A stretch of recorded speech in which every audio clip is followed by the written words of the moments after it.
About 3 extra minutes, maybe.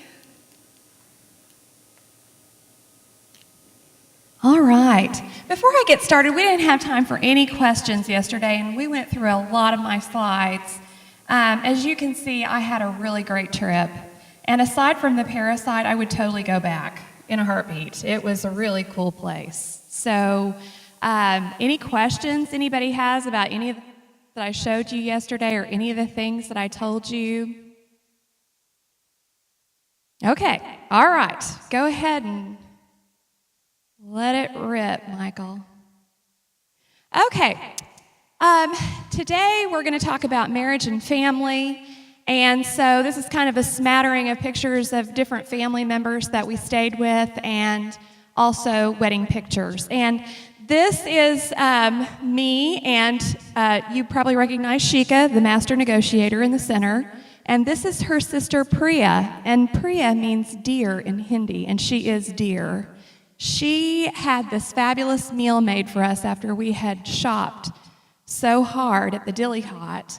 And so we came to her apartment in Gurgaon, and we had this lovely dinner, and we had wine together, and it was very lovely. And then we went and spent the night with Shika. So that's part of Shika's family. This is Mehan. He's the little 6-month-old baby that is Ritin's nephew, and Mehan means cloud in Hindi.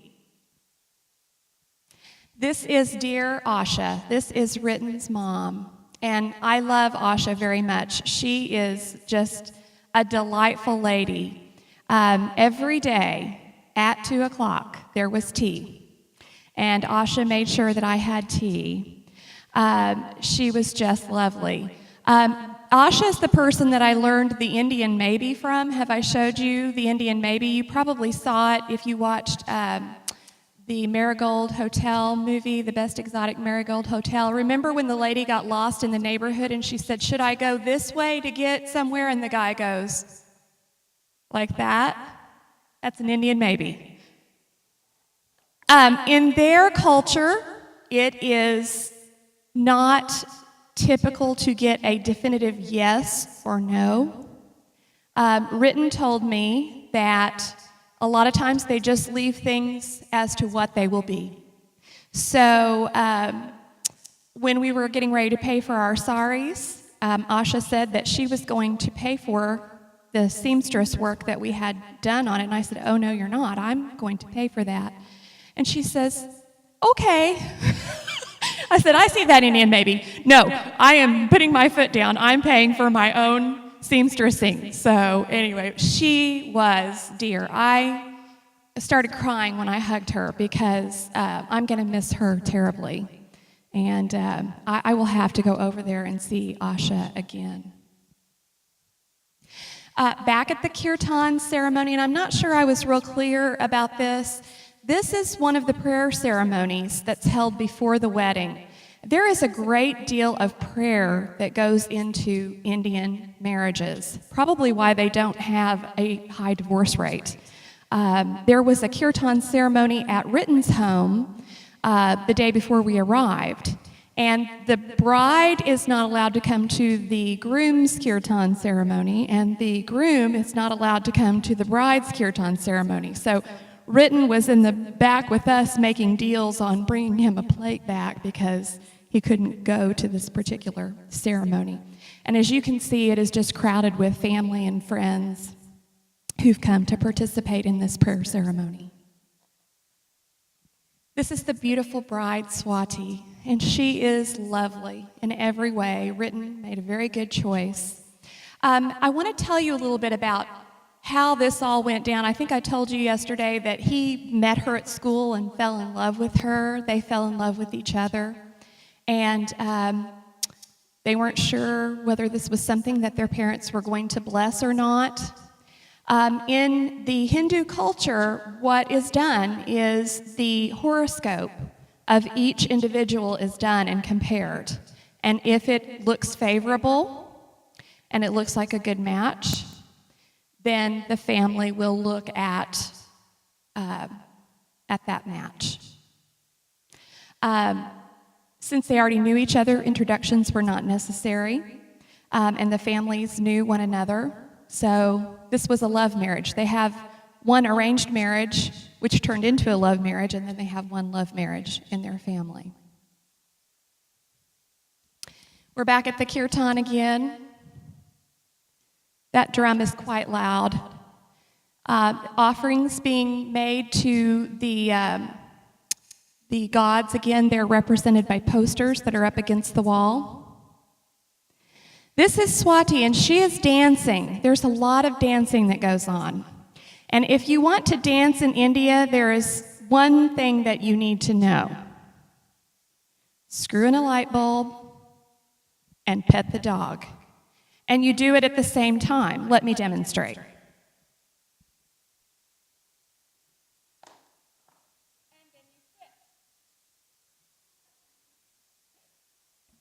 Got it? Think you can do that?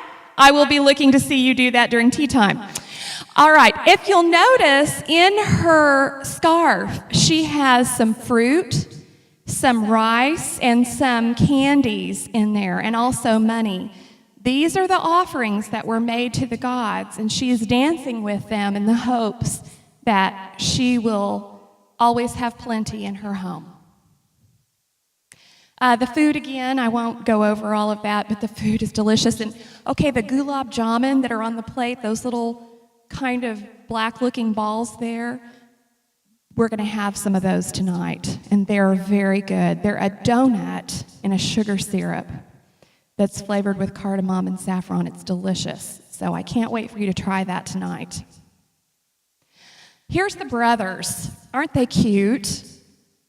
I love the Indian people. They're beautiful people. Their skin is so gorgeous. It's that nice olive color, and their hair is that lovely color of almost a brownish black, and just precious people. Anyway, these two are brothers, and they get on each other's nerves quite a lot. I have to tell you a funny story. They all have nicknames, okay? And we thought we were going to get out of there without letting Ritten know that we knew what his nickname was. It took me about 3 days to pick up on what his nickname was. His dad's nickname is Cuckoo. His mom's nickname is Boobly. His brother's nickname, Rajat, is Chiku. And Ritten's is Babaloo.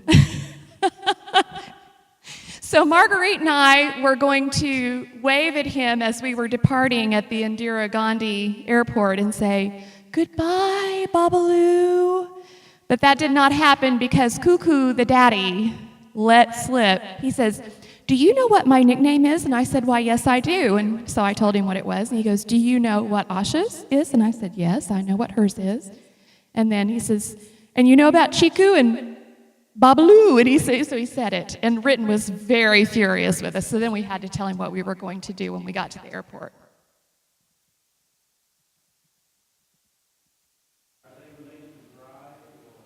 No, Ritten is the groom.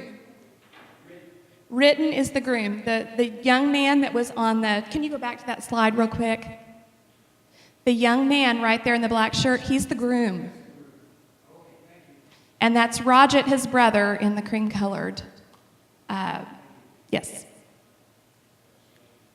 This is the Indian Habitat Center. It is in the really nice area of Delhi, where all of the diplomats live. And this is a wonderful complex. It's kind of like, have you ever heard of a university club where there's all kinds of restaurants and bars and things like that where you can go and have parties?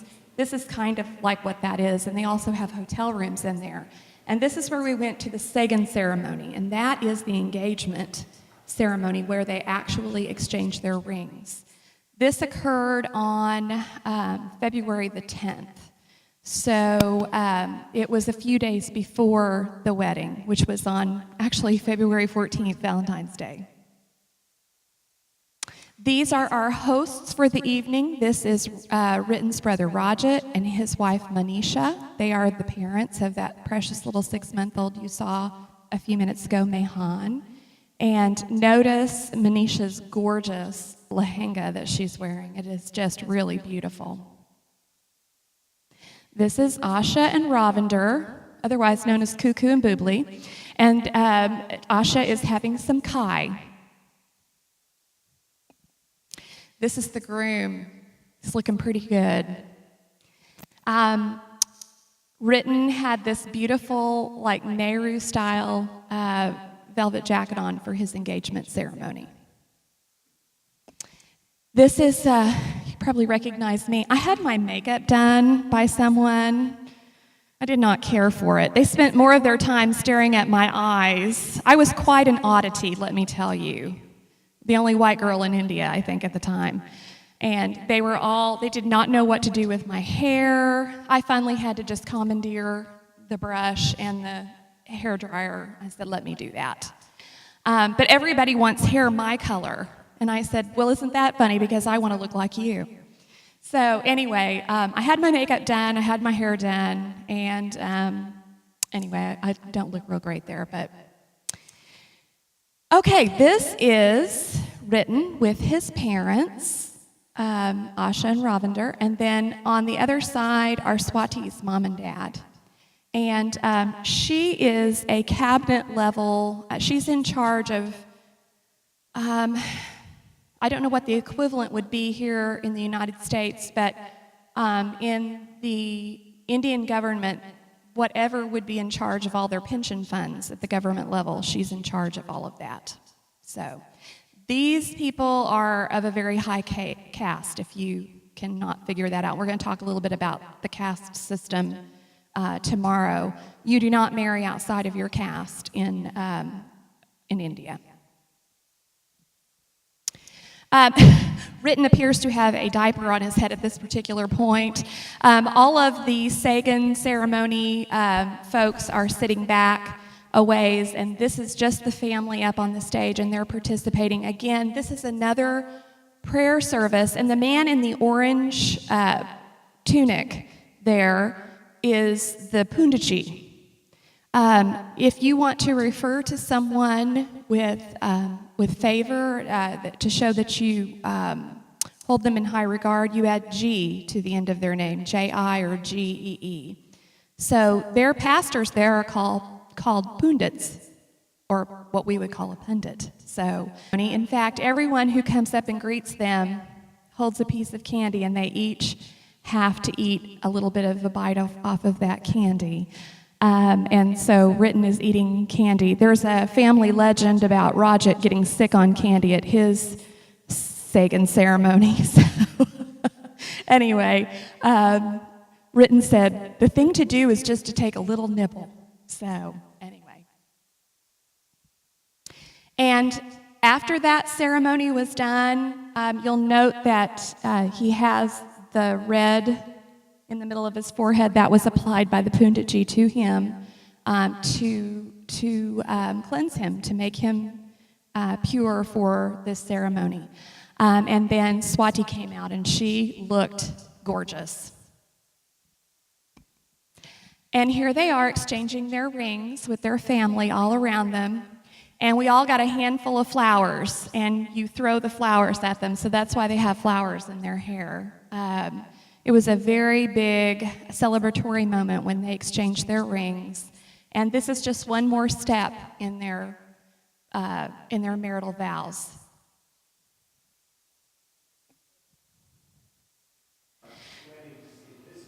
It's very, very different. And the family is very important in marriage. They live with one another throughout their lives. Swati came to Ritten's home the very evening that they got married, and she will live there as long as they're able to live there. And there are 3 generations in that home. There's, I have not shown you a picture of Sheila yet. Sheila is Ritten's 94-year-old paternal grandmother, and she lives in the home as well. And so there's Sheila, and then there's Asha and Ravender, and then now Swati and Ritten. There's Swati's ring, isn't it gorgeous? And she is such a beautiful girl and such a sweet girl.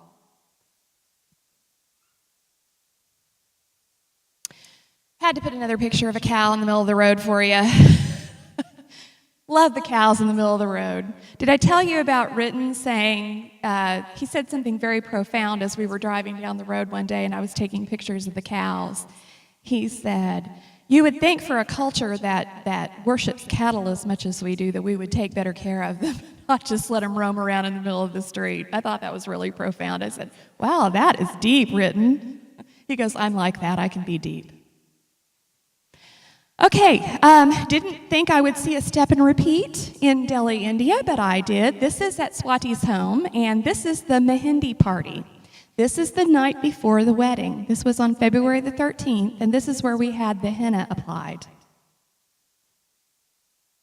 And there is Miss Swati getting her henna applied to her arm. She had full sleeve henna tattoos on both arms and then coming up her feet and up her legs.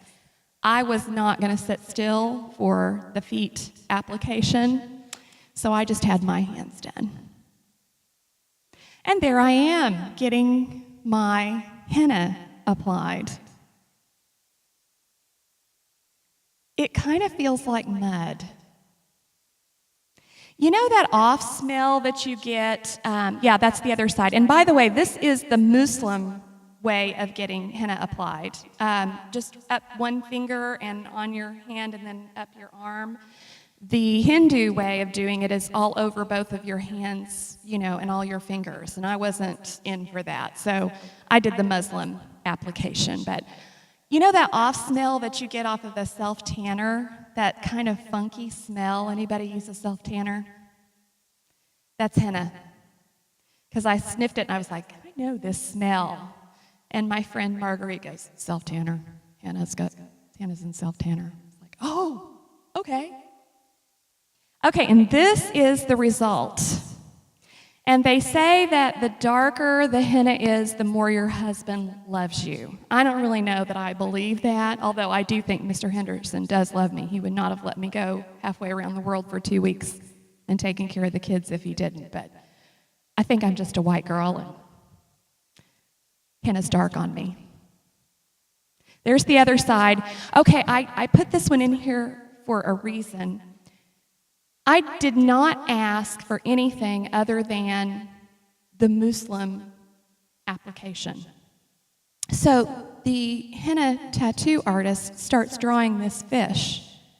My birthday is March 17th. I'm a Pisces. I said, how did you know I'm a Pisces? He goes, I'm a good guesser. It's like, wow. So I had a fish. Another Pundaji, this is the morning of the wedding. Okay, so this is Valentine's Day, February 14th. We are at Ritten's Nani's house. That is his grandmother, his maternal grandmother. And she's quite wealthy. She owns the apartment building that she lives in. She lives on the bottom floor, and then she rents out the upper 2 floors. Bridget, that I showed you yesterday, who had taken us around and toured us around, she's the Irish expat that lives there. She lives on the 2nd floor, and she's best friends with Nani. So this is the ceremony, another kirtan ceremony, but they apply the turmeric. Have you ever seen in any of the Indian films where the men have turmeric applied to their skin? They wanted me to go up and do it, but I didn't want orange fingers. They make a paste of turmeric and water, and they smear it on him, and he's underneath this little veil while they're doing it. And there is Ritten smeared up with turmeric. He's not allowed to wash this off until he gets home. And Manisha, his sister-in-law, has to go get water from their temple. They have a neighborhood temple. And she must go get the water that he has been bathed with to remove the turmeric. Before you go to the next slide, these gentlemen here, you see Rajat. This is Tashur, who is Ritten and Rajat's cousin, and he was a gorgeous Indian man. He could have been a model. And then this gentleman next to them in the middle is the houseboy for their Nani. And he cooks and prepares meals. He cleans for her, takes care of her house for her.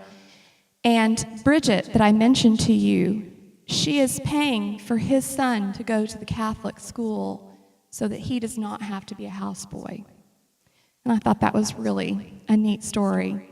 She was a fabulously neat lady I'm so glad I got to meet. All right, this is my cohort and I in our saris. Don't we look Indian? And I just so happened to bring my sari with me tonight. I'm not going to pass the whole thing around, but I will pass this part around just so you can kind of get a gander of the beautiful Chanderi silk. Now, what this involves is a drawstring skirt that's long, and then kind of a little halter top, which I was not terribly comfortable with, I have to admit. I mean, can you imagine me in this? I'm busty.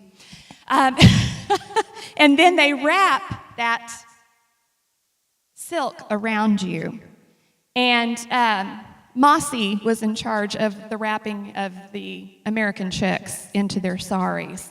And she did a fabulous job. And there's lots of pins involved. So going to the bathroom in this getup is not a delicate procedure. But we looked stunningly beautiful, I thought. We looked like Indian princesses. And you can see our henna tattoos, and you can see our jewelry that we wore that night. So outside the house in a tent, there was another celebration. And this is probably about 8 o'clock, 7 to 8 o'clock at night, okay? We've had a whole day of activities. Remember, we started with the kirtan ceremony with the turmeric and everything, and then we had to go through the neighborhood with the bangala drums to the temple to get the water so that he could wash, and then now he is in his wedding attire that he's going to wear. They place a turban on his head, and then there's a beautiful jeweled thing that's put across the crown of it, like the front where your forehead is, and then they pull it back and just leave the strings hanging. This was really neat to watch. These are the Bangala drummers. Bangala drums are very loud and very annoying, and they were very proud of themselves. And they get money for doing this. So the louder they play, the more money they get, and there's lots of petting the dog and screwing in the light bulb. And we all had to dance. We basically danced from about 7 o'clock that night until about 10 o'clock that night when we finally got into the venue. This is written on a horse. Someone was asking me if this was an elephant-type wedding. There were no elephants. It has to be a white mare, a white female horse, and they hire this band to go along, which you're going to see here in just a moment. Yes, them. And they carry that little umbrella over Ritten as he rides down the road on that horse. There's the band. They're dancing. They're having a good time. They're cutting a rug. There's Rajat dancing after Ritten got up on the horse. He was very excited about that. Now we're at the temple. We've gone around the neighborhood, and there is a temple in that neighborhood that you can go and worship at. And they are going to the temple to do the worshiping, and the Pundaji is there waiting for him so that they can do what they needed to do in there. And then we all get in the cars, and I don't know what happened to the horse, but the horse somehow made it to the wedding venue. Now we're at the wedding venue. Now I kind of have to back up just a smidge. To get into the wedding venue, we get up to the front doors, and all of Swati's friends have the door cordoned off. So Ritten has to do all these amazing things, these feats, to get into this place. So this is about 10 o'clock at night. I'm thinking, how much longer is this going to go? Oh, you have no idea. Oh, and when Swati comes in, all of her male relatives are carrying that. It was a little, like a latticework thing that had it had flowers all over it. They, interestingly enough, do all of their pictures with all of their wedding guests before the wedding. So they're up on a stage, and everybody comes up and gets their picture taken. There's Shika, the master negotiator, in her sari. And look at Swati's dresses. This is where I think I contracted the parasite. There was the banquet. I don't do buffets, but I had to eat because Asha was like behind me like a mother hen going, eat, eat, eat. Everything's eat, eat, eat, eat. So I had to make a play of eating this food. I think that's where I got it. It wasn't hot, and it wasn't particularly good. All right. This is 1:30 in the morning, so we're actually on the 15th, if you're keeping track. We finally get to the actual wedding ceremony itself, and by this time, it's just the family and these crazy American chicks who've come all the way over here. These are, you'll recognize the one Punditji, and then the other Punditji who's holding the book is from her family. And it was fun watching these two guys because it was kind of like a pastor showdown, like who could be the better Punditji. It was great. That book that he's holding in his hand is written in Sanskrit, and it's ancient. It looks like it's getting ready to fall apart. This is Asha, and there's Sheila. Sweet little 94-year-old Sheila in the center there, and one of the servants that works in their home. And I want you to notice all of the strings of marigolds that are on the ironwork there. Those are replaced every single day because they're getting ready to celebrate an auspicious occasion. And so marigolds, you find them anytime there's something auspicious going on. If you go to a foreign country, you have to go to a McDonald's, right?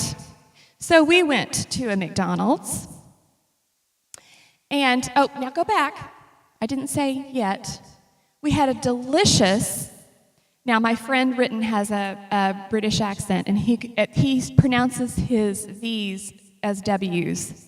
We had a delicious McWedgie burger. And he said, "How's your wedgie?" To which I immediately just died laughing. I was slap out in the floor of the car. And he goes, "What is so funny?" And I said, "Okay, a wedgie in our country is not a veggie sandwich." Go ahead. Okay, this is papri chaat. This is an amazing concoction. We went to a mall to get some hush puppy shoes for Ritten, and so we stopped in the mall and we had some food there, some street food. But anyway, papri chaat is yogurt, and then there is this wonderful hot masala type sauce on top of it. This is pani puri. Those little balls there, you crack the top of them. They like to eat things in the shape of a ball. I don't know what it's about. Anyway, I think they all need to go lay on a couch somewhere and talk to someone. But anyway, you poke a hole in the top, and then you put each of those two sauces in it, which are flaming hot. Okay? Thank goodness I like hot food. And then you put a little bit of this mango-y something over here in it, and you pop it in your mouth. Okay, 5 minutes. I'm almost done. This is a masala dosa. It is a gigantic vegetable pancake. Delicious. And you dip it in those sauces. This is me eating a pani puri. I thought you might get a kick out of seeing me put one together. And I'm going in. That's it. Oh, go back to that slide. I would like you to note that this is the one slide in which my hair looks good on this trip. I had a blowout at the salon that we went to in the Con Market that day, and I was looking fabulous, I might add. Anyway, that's the only slide you're going to see where my hair looks good. So, yes, that is correct. That's correct. That was probably about the third or fourth day we were there. So, I just wanted to kind of show you the food because the food was really good and it was really cool. And, you know, if you've never had true Indian food, you haven't lived. It's really, really good stuff. Any questions anyone has? Yes, Ann? They live in Mumbai. And Rajat works for a bank. He works for HSBC Bank in Mumbai. So they don't live in a family house? They do not. No, they live in Mumbai.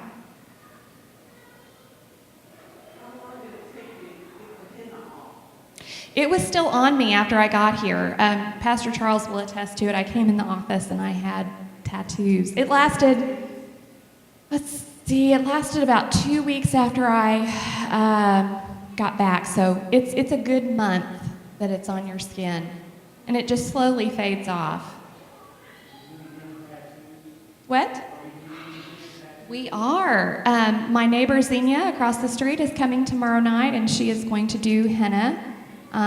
We're going to do small henna, maybe on the inside palm of the kids' hands because, you know, it's kind of a commitment, you know. So anyway, any other questions anyone has? Well, thank you very much. I won't be here tomorrow night. You'll be hearing from Pastor Glenn Davis tomorrow night.